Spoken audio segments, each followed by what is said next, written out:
সকলকে আমার স্বপ্নের ছাদ বাগানে স্বাগত। তো আপনারা সবাই কেমন আছেন বন্ধুরা? আশা করছি সবাই ভালো আছেন। তো আজ আমি আপনাদেরকে একটা জিনিস দেখাতে চলেছি। তো সেই জিনিসটা কি আমি যখন ভিডিও করব তখন আপনারা দেখতে পাবেন যে কিসের আজকে হারভেস্টিং করব। আর সেই জিনিসটা অলরেডি আপনারা আগেও দেখেছেন। তো চলুন আজকে আমি কিসের হারভেস্টিং করছি সেটা আগে আপনাদেরকে দেখাই। তো এই যে দেখতে পাচ্ছেন আলুর গাছগুলো শুকিয়ে গেছে। এবার দেখি আলু কতগুলো পাওয়া যায়। প্রথমবার লাগিয়েছে, আর আগে আপনাদেরকে তো দেখিয়েছি আলুর শাক তুলে রান্না করে খেয়েছিলামও প্রথমবার। তো চলুন আমি কি করব, এই ক্যারেটটাকে উল্টিয়ে নিই, তারপরে আপনাদেরকে দেখাচ্ছি। তো এই যে ক্যারেটটাকে আমি পুরো উল্টিয়ে নেব। এই যে এইভাবে আমি কিন্তু পুরো মাটিটাই বের করে নেব। তো এই যে দেখতে পাচ্ছেন মাটি থেকে পুরো ক্যারেটটাই একেবারে খসে গেছে। তো এই যে দেখুন একেবারে পুরো লেয়ার এর মতো দেখুন, যে তলায় যে আমি এগুলো দিয়েছিলাম ক্যারেটের যে পাতাগুলো দিয়েছিলাম সেগুলো দেখুন এখনো কত সুন্দরভাবে দেখুন একটা লেয়ারের মতো হয়ে আছে। তো এগুলো আমি একটু সাইডে রেখে দিই, তারপরে আমি মাটিটাকে ভেঙে নেব, তারপরে দেখবো যে কতগুলো আলু আমি পাই। তো চলুন দেখি। মাশাআল্লাহ। তো এই যে দেখতে পাচ্ছেন প্রথমে একটা আলু পেয়ে গেছে, আর দেখুন কেমন রসগোল্লার মতো একেবারে সাইজগুলো, তাই না? তো চলুন একটা তো পেয়েছি, আরো দেখি। এই যে আমি আলুগুলো সাইডে রেখে দিই। চলুন পুরো মাটিটা ভাঙি, পুরো মাটিগুলো ভেঙে তারপরে দেখছি। তো মাশাআল্লাহ বেশ ভালোই আলু হয়েছে। তো চলুন আবারও একটুখানি মাটি ভেঙে নিই, দেখি। মাশাআল্লাহ খুবই ভালো লাগছে।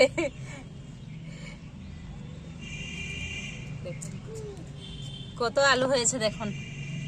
পুরো আলুগুলো আমি তুলে নিই, তারপরে আপনাদেরকে দেখাচ্ছি যে কতগুলো আলু আমি পেলাম। তো এই যে মাশাআল্লাহ খুবই ভালো লাগছে। এই যে দেখুন কত সুন্দর আলু হয়েছে। তো এবার আমি একটা ক্যারেটে লাগিয়েছি, এর পরের বার ইনশাল্লাহ অনেকগুলো ক্যারেটে লাগাবো, তাহলে অনেক আলু পাওয়া যাবে। আমি জাস্ট ট্রাই করে দেখেছিলাম, তো আল্লাহর রহমতে বেশ ভালোই হয়েছে। তো এই যে দেখুন কত আলু, এই যে সব থেকে মনে হচ্ছে এটাই বেশি বড় হয়েছে সাইজে, আর এক একটা গাছে দেখুন কত আলু, প্রচুর আলু হয়েছে।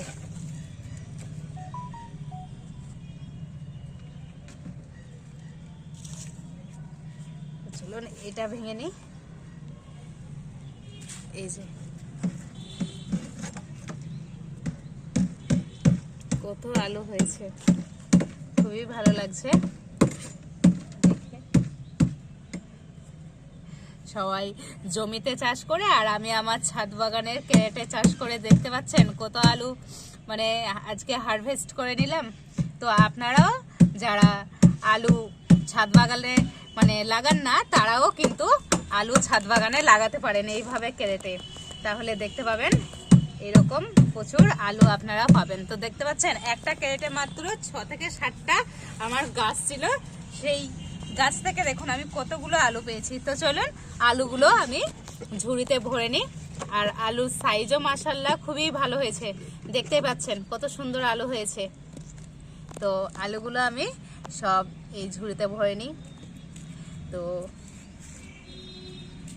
এই যে খুবই সুন্দর আলু, আর এই যে দেখতে পাচ্ছেন এই ছোট ছোট আলুগুলো দিয়ে এই যে এই সময়ে যে নিম পাতাগুলো ওঠে না, সেই নিম বেগুন করলে তাতে একটু এই ছোট ছোট আলু দিলে যাহাই টেস্টি লাগে।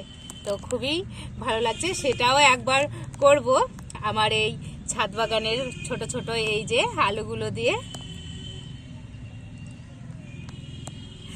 আর এই আলুগুলোর সাইজ একটু ছোট, এই যে দেখতে পাচ্ছেন সব থেকে ছোট মনে হচ্ছে এই আলুটাই হয়েছে।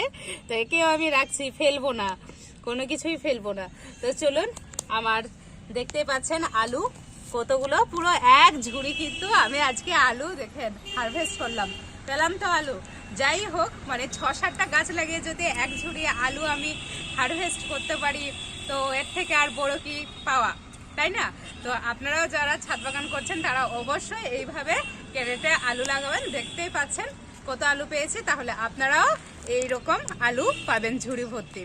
তো ভিডিওটা ভালো লাগলে অবশ্যই লাইক করবেন, কমেন্ট করবেন, শেয়ার করবেন।